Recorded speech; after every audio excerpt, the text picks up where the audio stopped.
Hello and welcome to MotoGP Mac, where MotoGP fans come to congregate and fanboys fear to tread. How you making out today, buddy? I am doing good, my friend. I'm doing good. Happy New Year to you. Since it And a is the happy first new year. of, Hoping this one works out just as good as last year. well, on the MotoGP style anyway. I definitely hope so. Yeah, it's It was a great for year. people. It was a good year, like us. Yeah. So look, we will be very honest. We're filming this a little bit early. There is no way in hell that I would be doing a podcast on New Year's Day. Yeah, I am Irish after no. all. Yeah. No, probably by the time this is actually playing, I'm still in bed with a terrible hangover. Little rhino running around the inside of my brain, deciding to try. Yeah. Anyway, what is going on? So there's been I suppose a few things this week that have been really weird.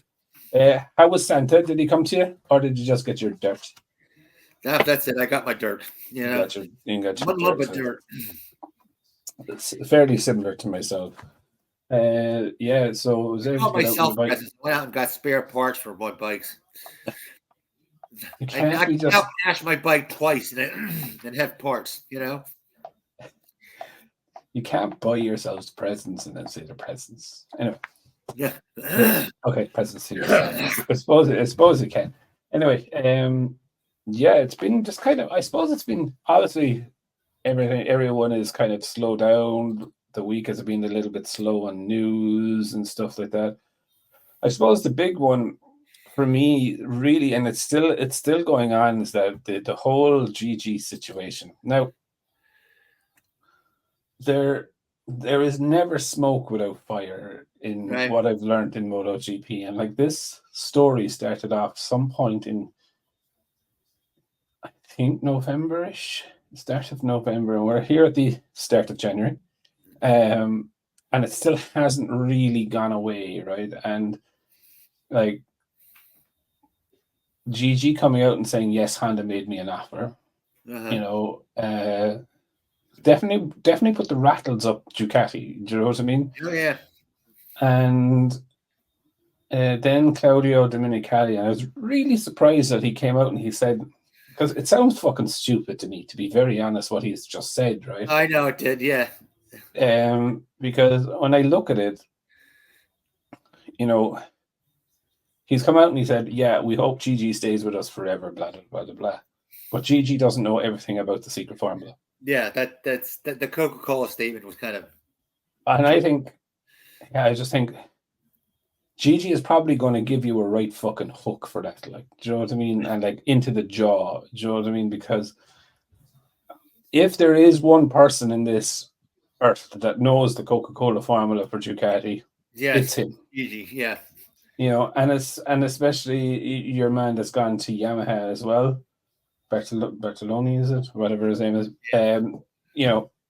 He understands the vehicle dynamics and the performance of it, so he knows how all the integrated parts work together on the vehicle performance side of things. GG knows and understands that too. GG also knows and understands what's coming down the road for the 2024 Ducati, for example, probably the 2025. So I think it's a bit of a very, very weird statement for him to make, and this also kind of has me into the belief that maybe all is not well in the hierarchies of Ducati. Maybe there is some political upset within the ranks.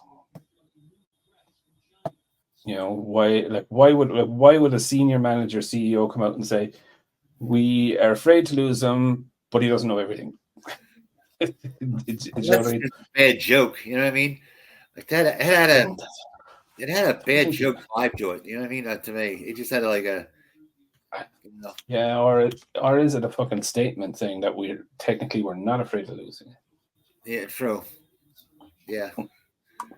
Is it a very personal statement to GG to say, yeah, talk all you want to, we're not afraid, which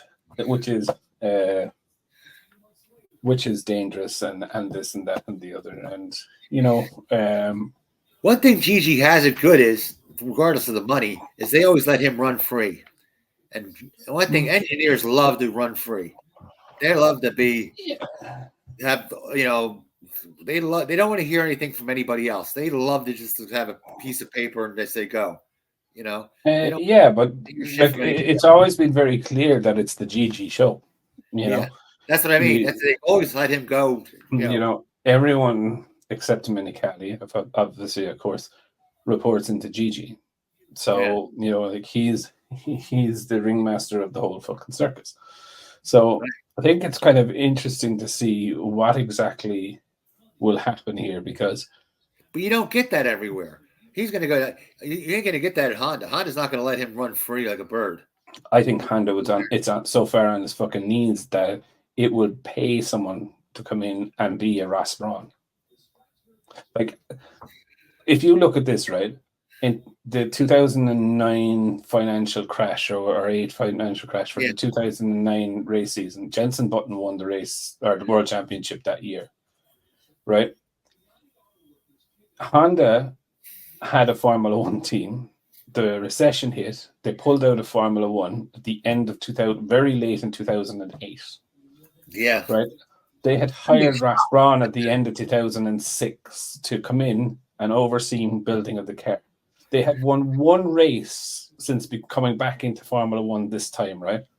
So they brought Ross Brawn in, who used to be with Ferrari, took a year off to go fishing or whatever it was, got pissed off, came back.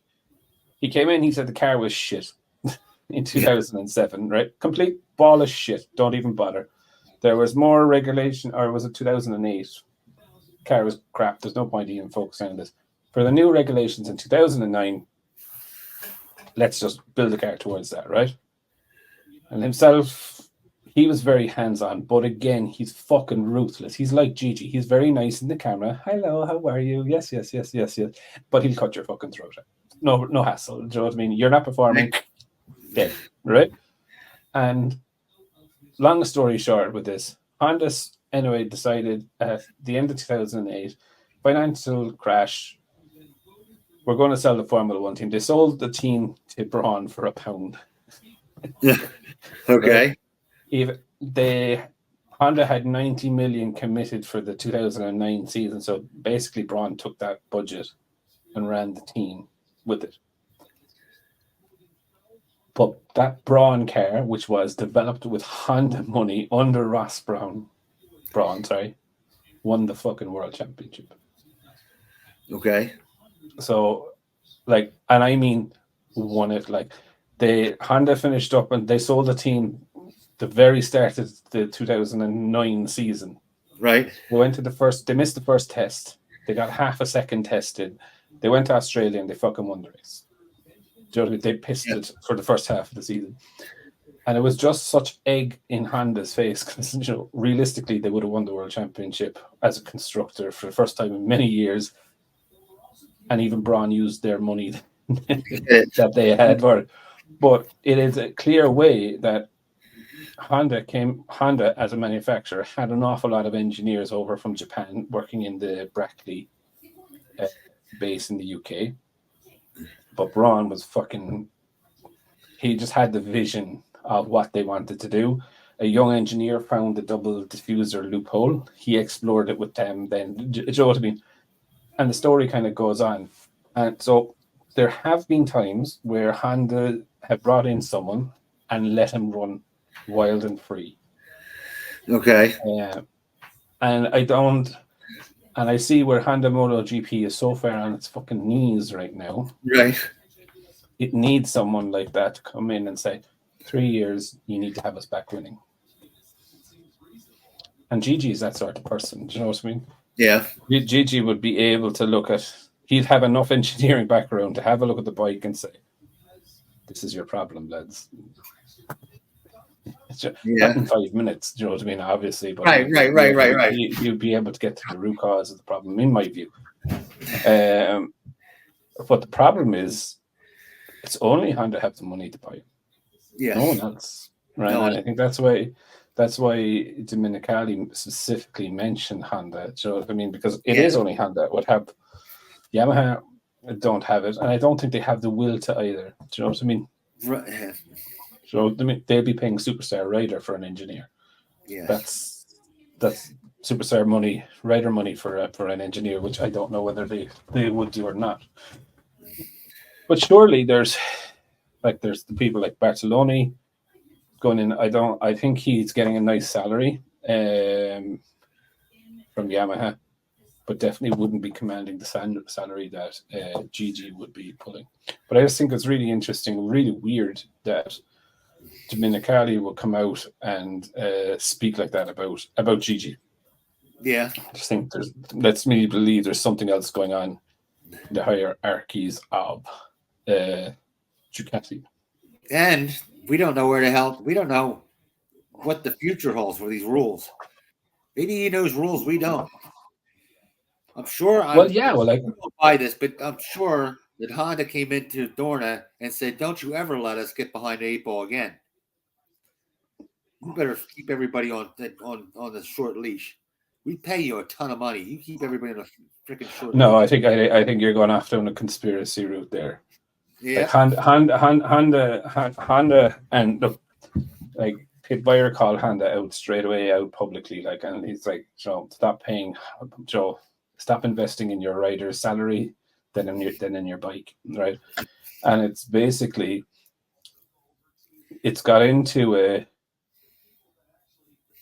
a world now of where I believe the rider could always make the extra difference on the bike.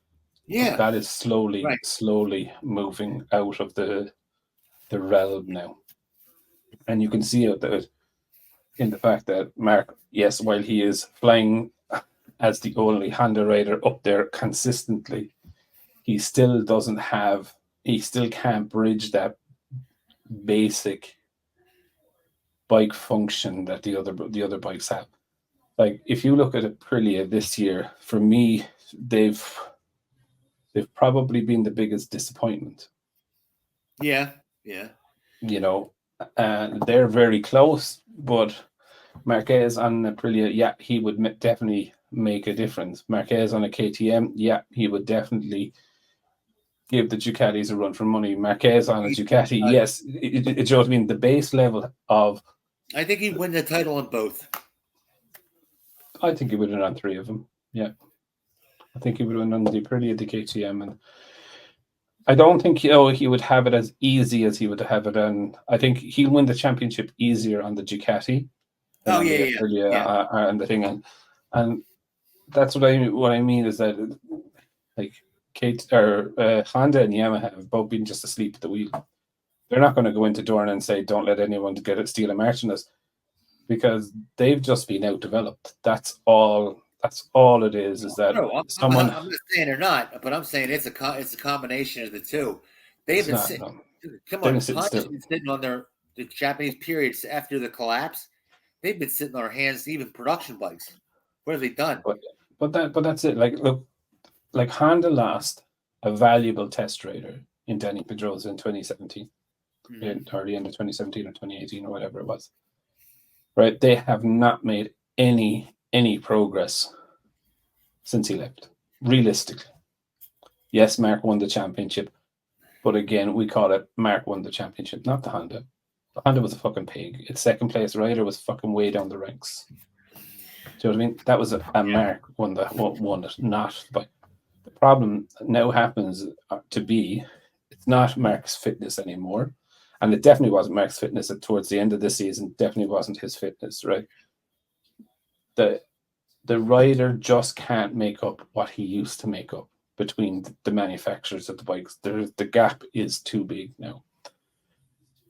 And look, it's a dangerous place to be in. Like, the Formula One was in here years ago, where the difference between the front and the back was, at one stage, it was like 4 seconds in a car. I know it's a car, right? It's different, but in Formula One, the driver can't make as much difference as they can on a bike. You know what I mean? That's been the case for a decade at least. Yeah, but.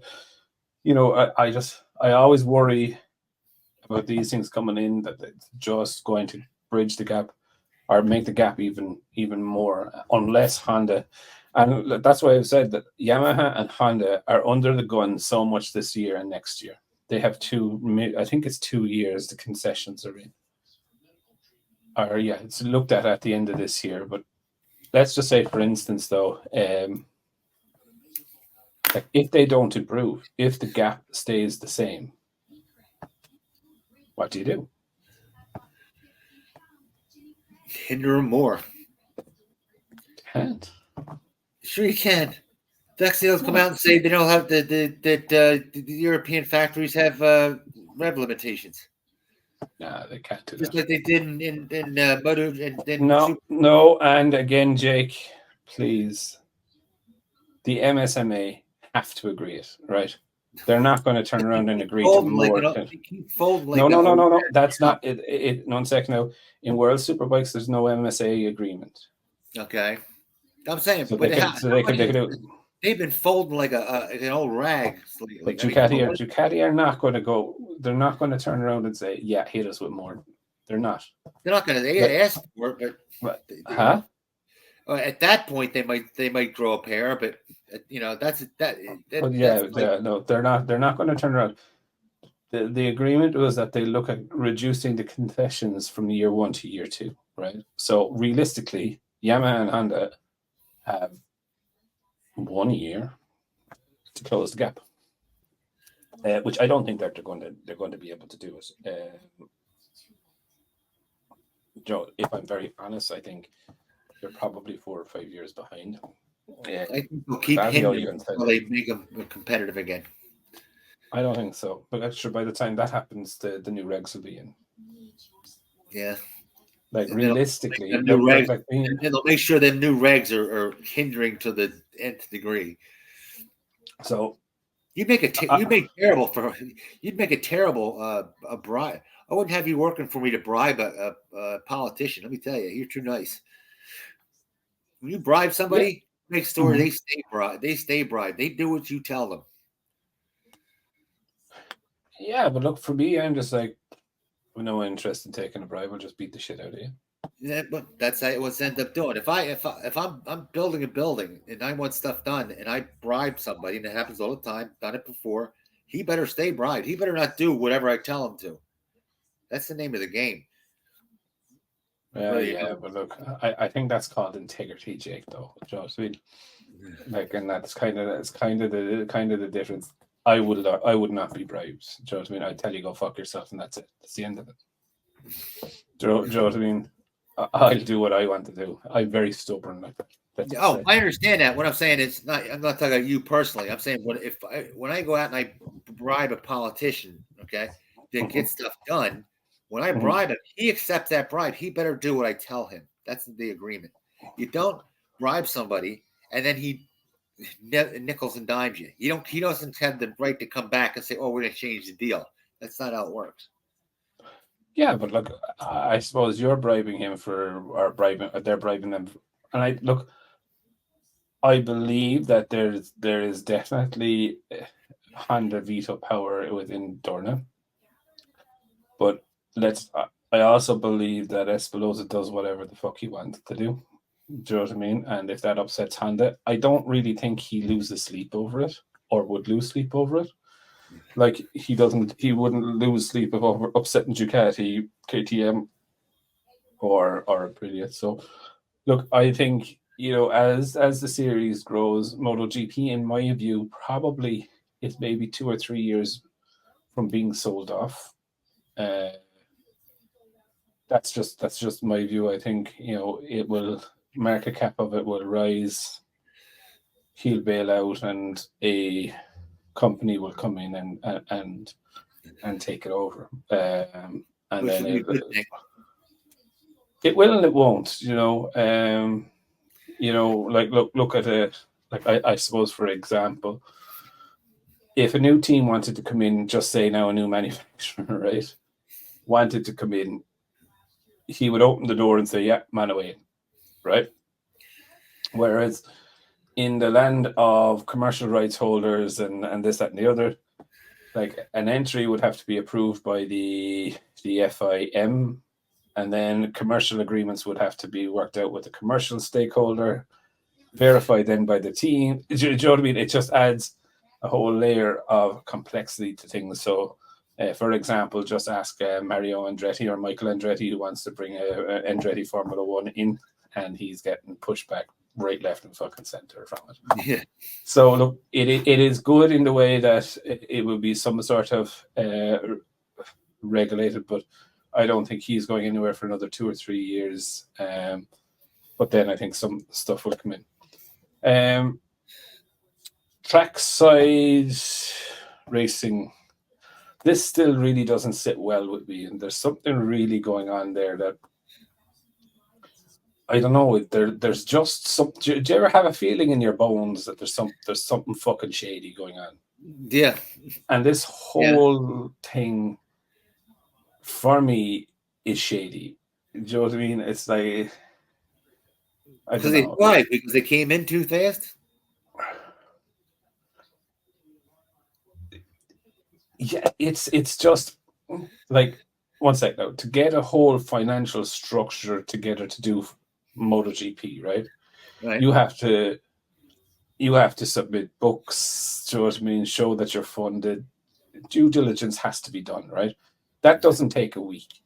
In any fucking Joe, especially with the fact now that, let's just say, to run a satellite team a year is 18 or 20 million, right? You need to show that you have that. That's no problem. Money is there, blah, blah, blah, blah, blah, right? I don't think it's a case of just showing them a Revolut bank account saying there's 20 million in it, we're going to use that bank account for it. It's you know what I mean? I don't think it's that simple, right? And if you look back at it, it was about Sunday night, Monday morning, crypto data was booted out. Aprilia already had a test team there to run Raul Fernandez. Okay. Which is a little bit weird. Now it could have been that they were there for Savadori, but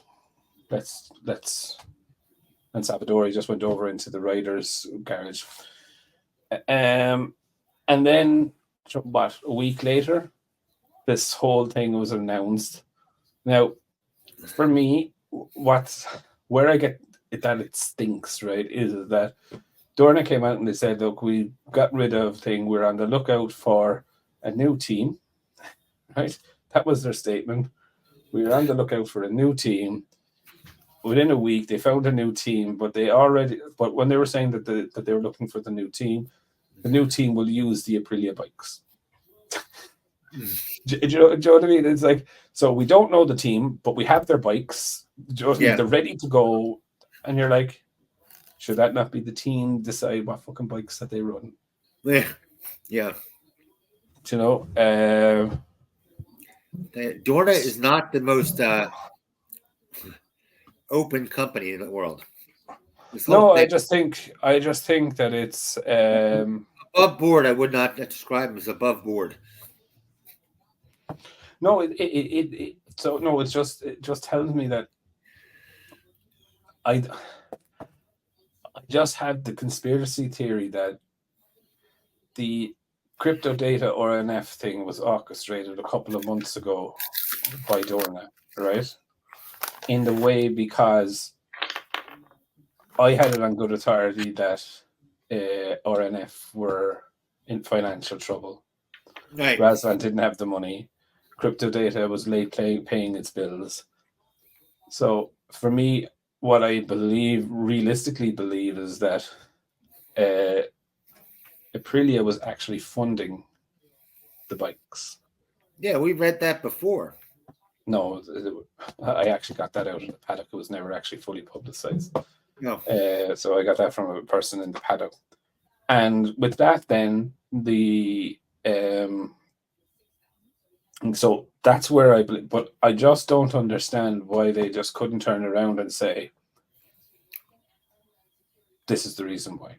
You know what I mean? We were working with a backup team that were already in place, had the funding, So, but what even bugs me now even more, though, is, right, they got that team in place within a week, so they say. I still think that it's it's actually been majority funded by Dorna and Aprilia. I don't think Trackhouse Racing are actually funding. I think they're just there as a promotional side of things rather than running a team. You just think they're a face. Yeah. And that it's the Aprilia and Dorna that are keeping that team going until such time. Because realistically, Dorna have to crack the USA. If they want to get the money out of it, they have to crack the USA. So I think this was orchestrated, and the reason it happened so fast and it was confirmed that it would be Aprilia bikes is all this is that basically they've just brought Trackhouse in as a face or as an American face. Yeah, to start cracking, to generate American interest, and then to do the launch with the Nicky Hayden kind of tribute bike and whatever. Do you know what I mean? Americans love seeing the the red, white, and blue on a bike or on anything. Actually, to be honest, you know what I mean. Not saying don't be proud of the flag, but we used to be all American riders, and that didn't seem to do them too well. Well, that's the other side of the coin. Like I know a lot of people when it was launched were like, "Oh, I wish it was an American rider." There's not one American rider that's a standard in MotoGP. There's not. There's not. Look, Ben Spies. He was quite good.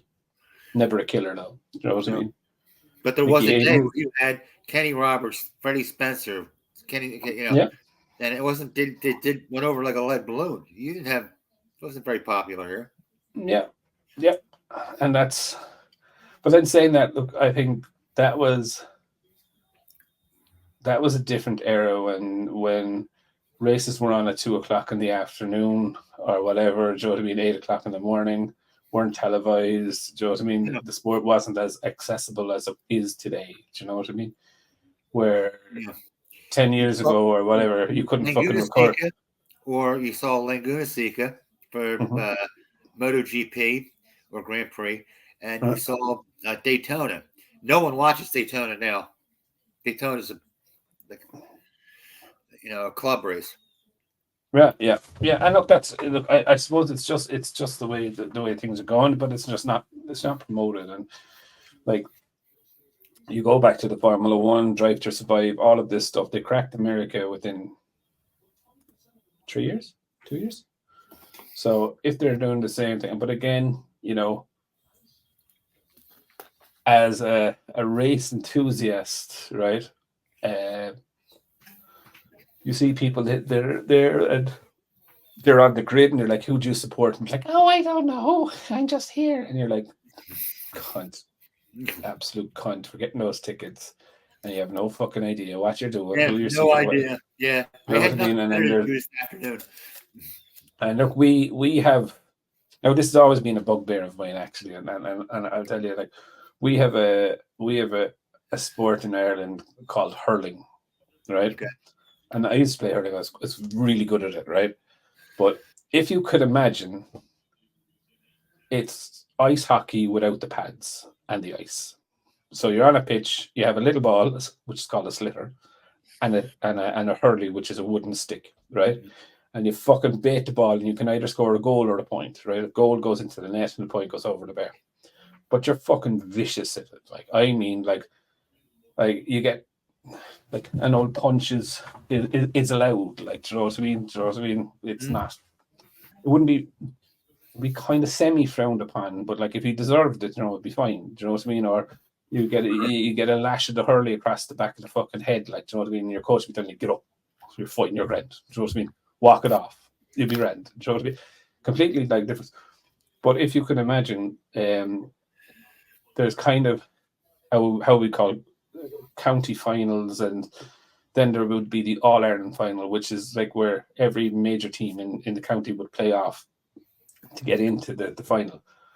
But the finals happen on the second and fourth Sundays or something in September. But if you could imagine, if your county goes, the stadium holds like 90,000 people or whatever, right? But you could be at a Cork match, just say, which is my local or my region, right? And there might be 150 fucking people at it, right? And you can go to every one of those regional matches and whatever. But then it comes time for the All-Ireland final and Cork would be in it, and you couldn't get one of those 45,000 tickets. Okay. Do you know what I mean? They normally would half them between the regions or whatever, do you know what I mean? But you couldn't get one of those tickets. And then you'd see this fucking dopey fucker who never goes to a game in their life up there going, go on, Cork boy, go on. Do you know what I mean? And celebrating the fucking day when they're just fans of the occasion and not the event. Does that make sense? Yeah. So that's my rant over there now. Anyway, what else was going down? Pip Byra as well as is coming out and saying that he thinks or believes that Pedro Costa should ride this year in peace and be kind of left alone to just learn, which I kind of guess what he is, but that's not going to happen. It's not in the nature of the beast, though. Well, it kind of is. Like you would. No, you got a guy who's good, right? And he's your fast rider. He's naturally going to go up there and go balls to the wall. It's no. But what it's kind of what he's kind of saying is that don't be judging him straight away. Do you know what I mean? Give him time to learn. Which I don't think he's wrong. Look, I think all rookies need a little bit of love, and like I do believe Dorna should never have removed the rule that a rookie can't go straight into a MotoGP factory team. Do you know what I mean? They removed it from Marquez, actually, I believe. Yeah. And I think he's been the only successful one that's done it, But I think so. You should go into a satellite team. I will be very, very interested to see how Costa does go against Fernandez, and I think that's the thing that KTM are most worried about is that it should be expected that Fernandez has the edge over Acosta at the start of the season. Well, yeah. But Acosta should be getting it. Yeah. But Acosta should be, by midpoint of the season, starting to fight back. Do you know what I mean? Yeah.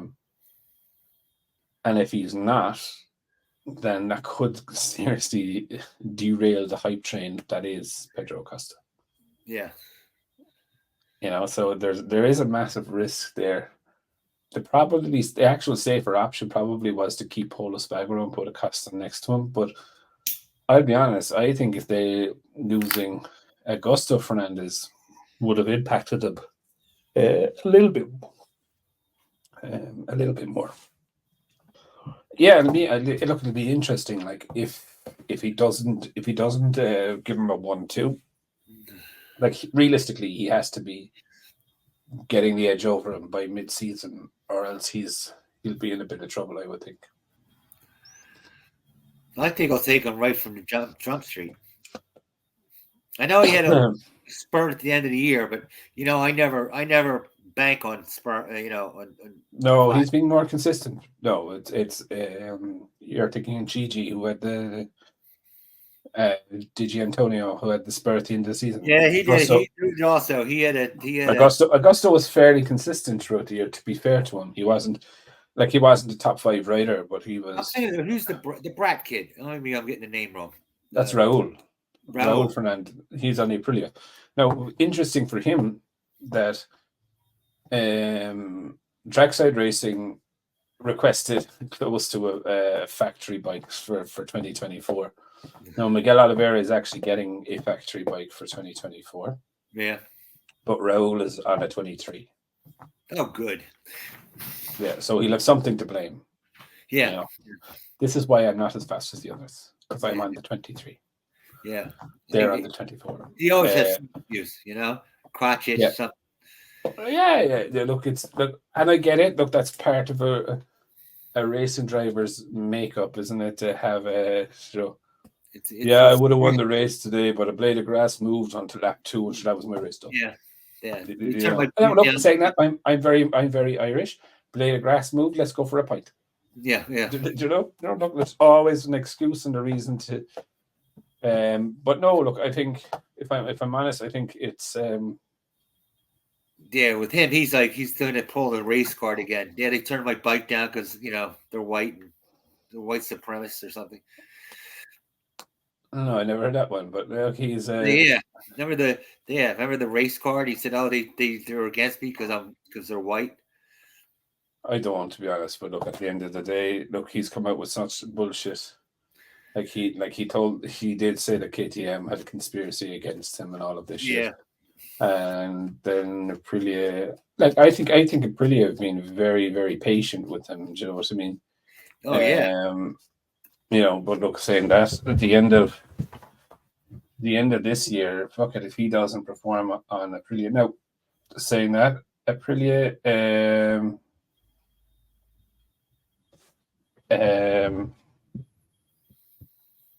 Aprilia, in my view, were really disappointing this year, and I wouldn't be too happy about being on the 2023 bike. Do you know what I mean?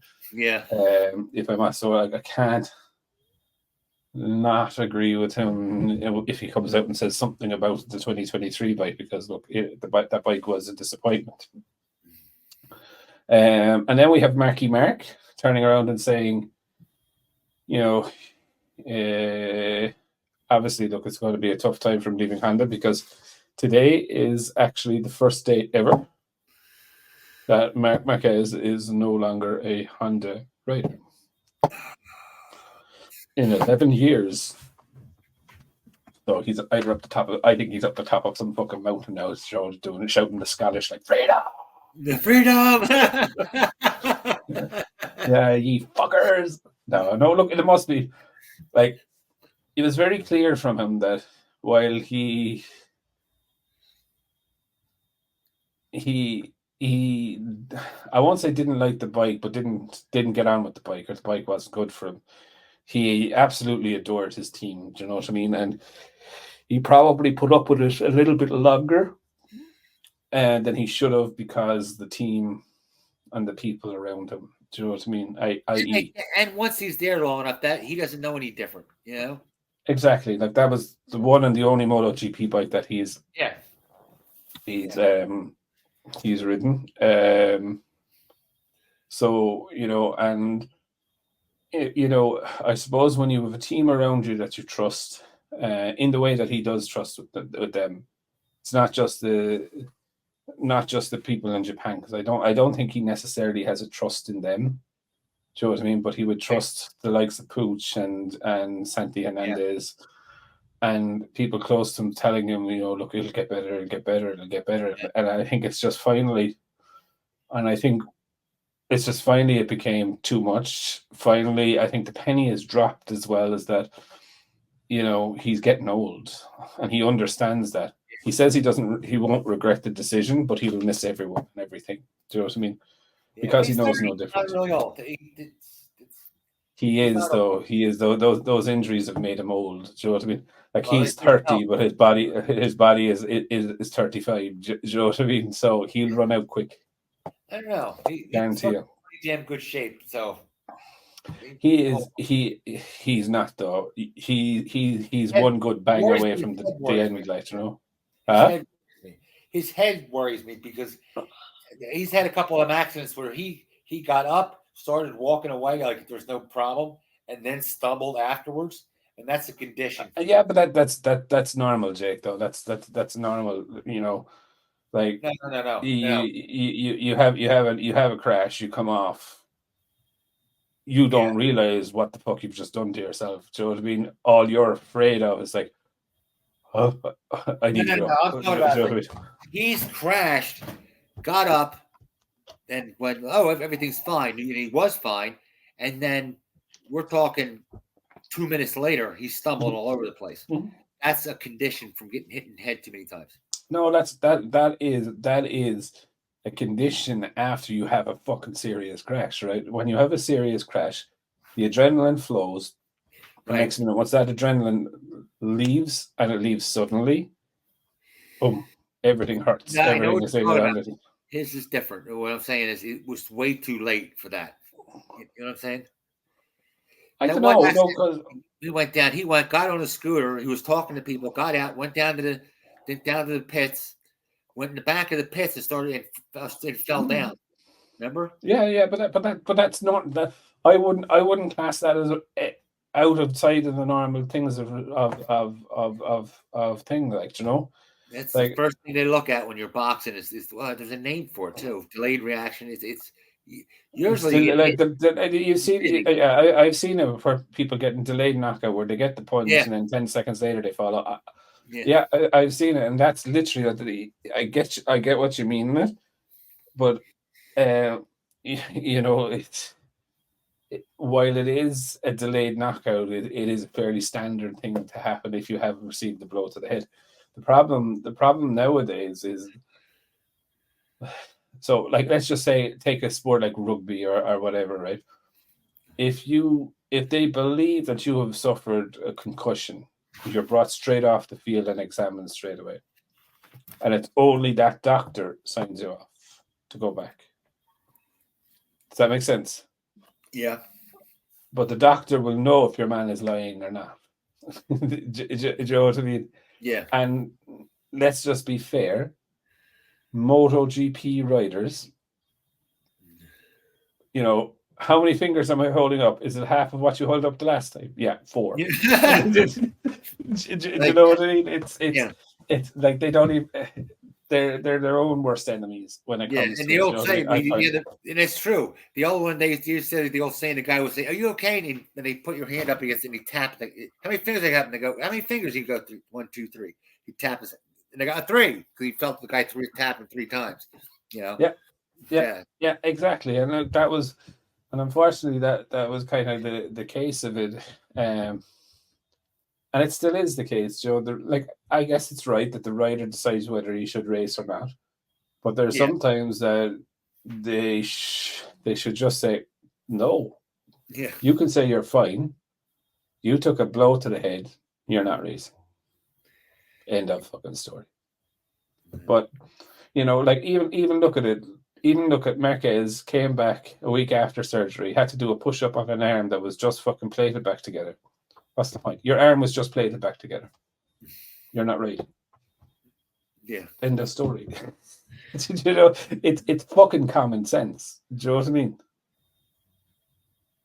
For me, I think it's common sense. I don't know what other people think, but it's just like Lorenzo. Remember that time in Assen?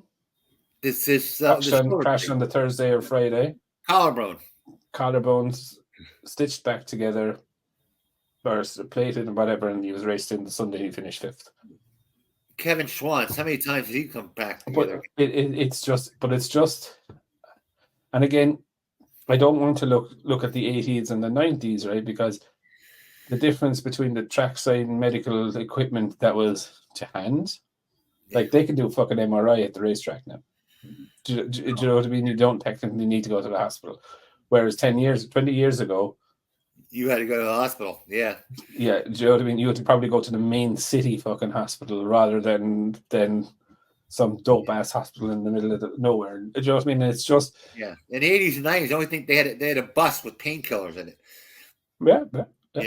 Like, I remember when I was racing in go-karts, right? The ambulance used to be a person's an estate car.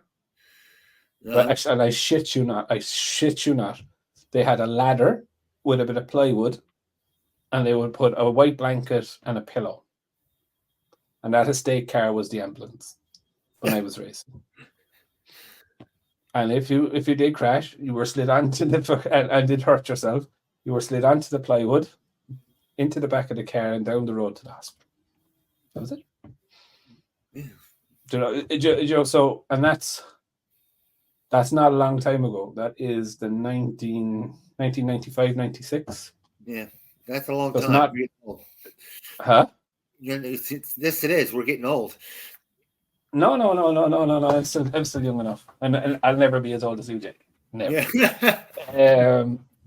But like that wasn't a long time ago. But again, it's just like if a rider's the rider, like, do you remember Fabio Quartararo's crash in Aragon? Like, I think injuries like that where the tube burst open and Joe, like you have burning issues or whatever, but like, or even like breaking fingers and whatnot, right? That's fine. But like when it comes to limbs or a head injury, do you know what I mean? It should be like no contest. That's it. You know, you snapped your fucking femur, fuck off. You're not racing for 3 weeks. You're done. Don't even come back to us for a month. Do you know what I mean? And it should be that you're inspected, not trackside. Do you know what I mean? Where they don't have the facilities, you have to go to the doctor in Barcelona or wherever they're fucking are. Do you know what I mean? And get examined by them there. So I don't know. Look, it's weird, it's wacky, but I suppose that's it for today. For me, anyway. I'm all talked out. Yep. I suppose, yeah. So we'll be back again next week. So everyone have a great New Year's Day. And shall we stay home, folks? Trust me, it's amateur hour. I don't know about you guys. Here in the United States, they put up blocks on the road. They'll stop. They put up roadblocks, and you got to go through them, and they hit you for drunk driving. It's a half of a point. Like you can't pass. If you had a beer, you can't pass. Well, yeah, that's the way it is in Ireland too. Yeah, is it? Yeah. In Ireland, they have it too. That's just criminal over there. That's just sadistic. No, the worst one for me is that you go out for a session of a Sunday night, right? And like in Ireland, the pubs close like at 11:30 on a Sunday, right? So you're home for around 12 o'clock, right? Now you are full up, right? You would be Sunday. You'd be 8-9 pints anyway, maybe 10 pints. Do you know what I mean? And you see, you go home, you have something to eat, and you sleep. So say you're in bed for like 6 or 7 hours, but they do you then the next morning. The fucking cops will be waiting for you, and they catch you in the morning after.